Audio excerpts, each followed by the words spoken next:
With the New York Yankees declining Anthony Rizzo's club option for the 2025 season, it's highly probable that the Yankees are going to go externally to acquire a first baseman to help shore up a position group that they were terrible with last season. As a whole, they had a negative 1.1 F-WAR, a 76 WRC+, and a 119 isolated power from the first base position, meaning they weren't getting offense, power, or any value at all from that position group. It was a failure of a season for the Yankees at first base, despite the fact they were able to get to the World Series, win the AL pennant, be the one seed in the American League.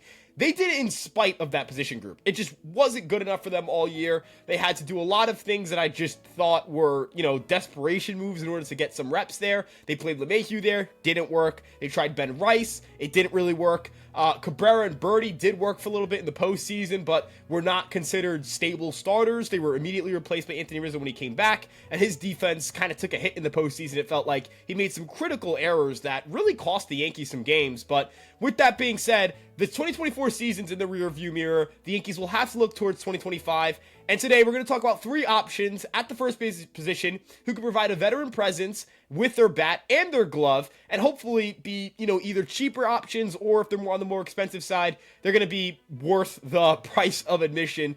We tried to come up with three guys at various price points or at different stages of their career in terms of, the year they had in 2024, what their outlook looks like going forward, how much of a commodity they'll be on the market. The one name that is not going to be on this list is Pete Alonso. He's looking for a long-term deal. I don't see the Yankees ponying up the money for him. It doesn't make any sense to pay a first baseman 6-7 years when they're roughly a 2 to 3 WAR player. Not really a great defender, and not like a MVP caliber bat at this point in time. So he's not on this list, but if he's looking for a 1 or 2 year deal, I would expect the Yankees to be involved in that. But then again, if he's looking for a 1 or 2 year deal, why would he not return to the New York Mets? With all that out of the way though, make sure you guys like, comment, subscribe, turn on the notification bell, and check us out on our various social media platforms on Instagram, TikTok, Twitter, Facebook, and of course this YouTube page, all under the handle Fireside Yankees. It's at fireside.yankees on Instagram, and you can check me out at Ryan Garcia ESM on Twitter. With that being said, let's get started with today's video.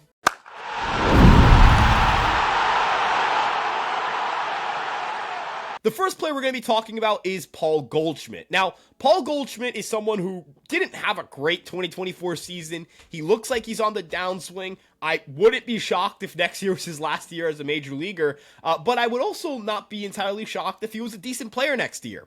He put up a 100 WRC+, which is the lowest of his career in any season, with 22 home runs for the St. Louis Cardinals, was a league average defensive player, but when you look at his numbers on the road and at home, there are some pretty stark differences. He posted an 85 WRC+ at home with a 113 WRC+ on the road with better slugging numbers, and I think that's a factor of the fact that Busch Stadium just isn't a great place for Paul Goldschmidt to hit. He would have had 25 home runs instead of 22 had he played at Yankee Stadium. He has a pretty good opposite field approach to go with his pull side power, and a lot of those opposite field fly balls were not getting out at St. Louis. They were getting caught. They were right into the hands of right fielders. Those kinds of batted balls would drop or go out of the yard in Yankee Stadium, and while Yankee Stadium isn't some hitter's haven, it is a lot more favorable to someone like Goldschmidt, who is trying to hit the ball out of the yard and does have some home run power still.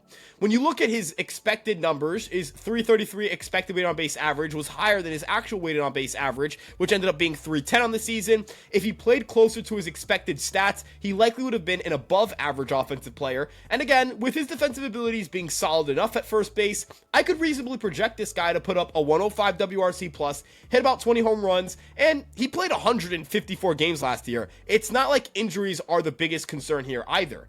If Goldschmidt is able to provide a slightly above average offensive bat and, bring some solid defense at first base, he could be worth a decent amount of money. Like, that kind of production would probably be worth, $10 to $12 million.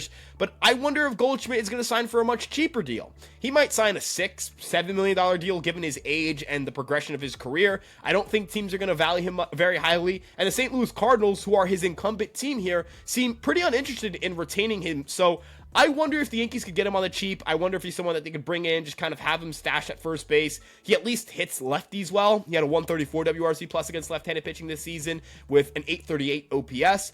And worst case scenario, you're platooning him with like Ben Rice, and you end up with a platoon at first base. Again, it's not the worst thing in the world. I think that you could have a lot worse of a situation at first. But this would only really make sense to me if the Yankees went all out everywhere else. I'm talking bringing back Juan Soto, adding an infielder to either play second and have Jazz at third, or play third and have Jazz at second. Boost the bullpen. If you need to end up getting a starter, go out and get a starter. Like the kind of offseason where you're just kind of patching together first base because you upgraded so much everywhere else and you have a much more well-rounded roster, where Goldschmidt's roughly league average play would be palatable because he'd probably be your 6 or 7 hitter. It's important to note also, I don't think that Goldschmidt is a stud. I don't think he's a star. He wouldn't be at the top of my wish list. There are plenty of players on the trade market who I would want over Goldschmidt. But again, if it's a $5-6 million deal, this guy still hits the ball hard. This guy whose swing is better for Yankee Stadium than it is for Busch Stadium.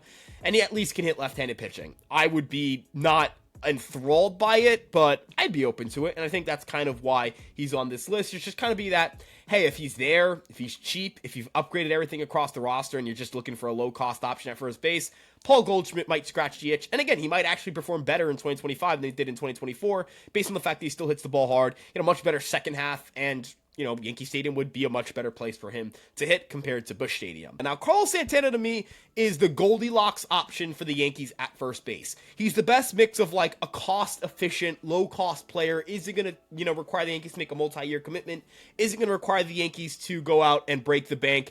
And he had a pretty good year last year with a 114 WRC plus, 23 home runs and 26 doubles, while putting up a plus 11 fielding run value and plus 14 outs above average. He might end up winning the AL Gold Glove at first base, and on top of that, he was an above average hitter. He's a switch hitting infielder. He'll turn 39 next year, which is a risk, and we'll talk about that. But the offensive numbers he put up are really strong.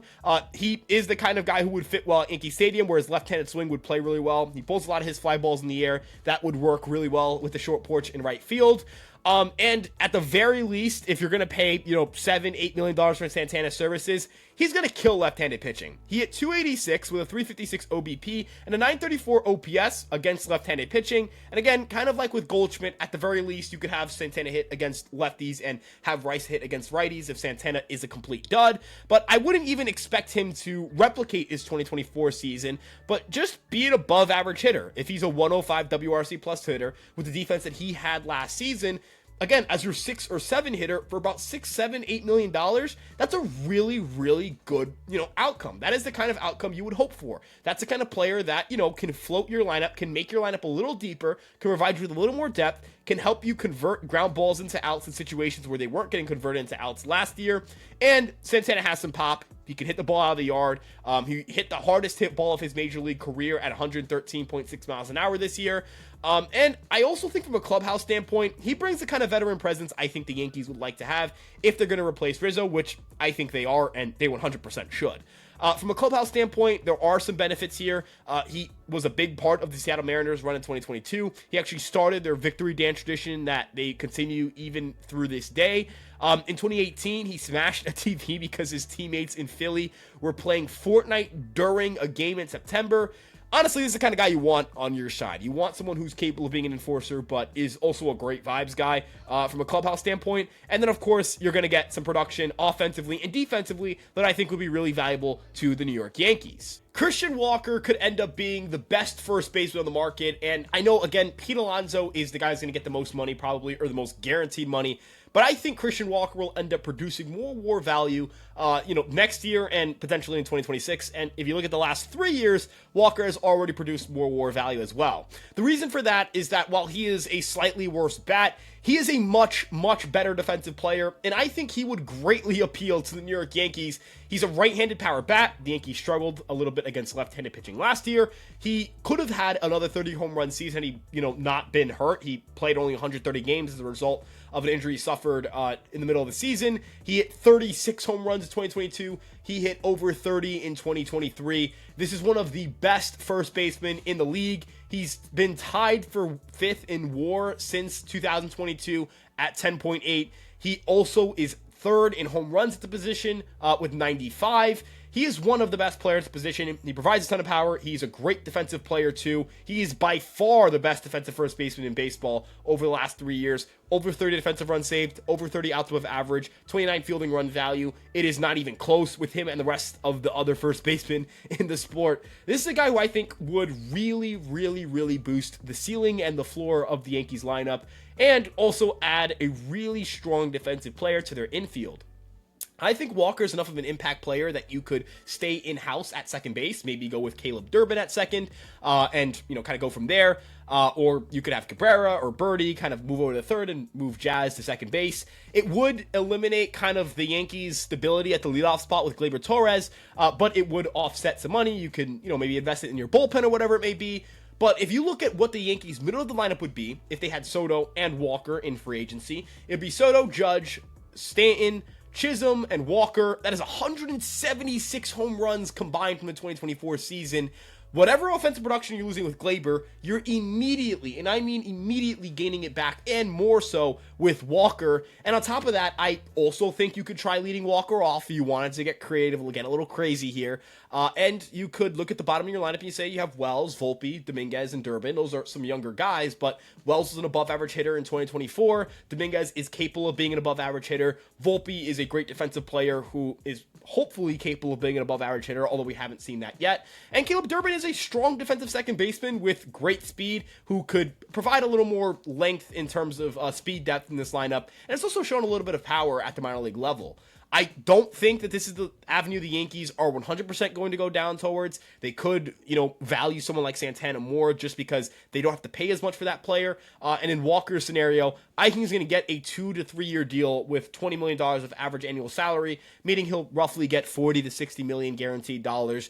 It's a lot of money for a first baseman. It's a lot of money for a player in their mid-30s, and there's a concern that a guy who's turning 34 next year could just lose it. But I would take the gamble. I would take the risk. I think the guy has a ton of pop. The guy has shown the ability to hit at a very high level, and he's a great defensive player, which, again, you're just looking at run prevention. You're looking at ability to prevent runs. A Jazz, Volpe, Durbin, Walker infield is going to prevent a ton of runs. You're not going to see the same sloppy mistakes you saw in the World Series. You're going to see a much better defensive group, a much sounder defensive group. And if you're going to sign Juan Soto, which you put him in right field, they're going to have a really bad defensive outfield. So if you're going to be great defensively somewhere, it has to be in the infield, and I think this move would certainly help them in that regard. But with that being said, let me know what you guys think in the comment section below. Who would you guys go after at first base? Is it Walker? Is it Goldschmidt? Is it Santana? Who is it? Is it someone I haven't thought of? Are you actually someone who would go after Pete Alonso? Tell me what you guys would think and more. Remember, this is a strictly first base free agent video. We talk about trade targets and more in a different video.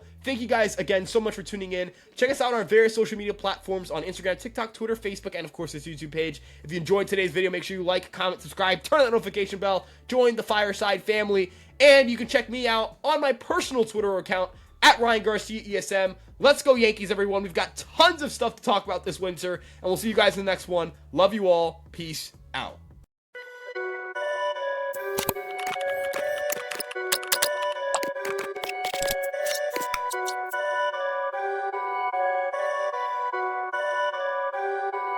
Perfect.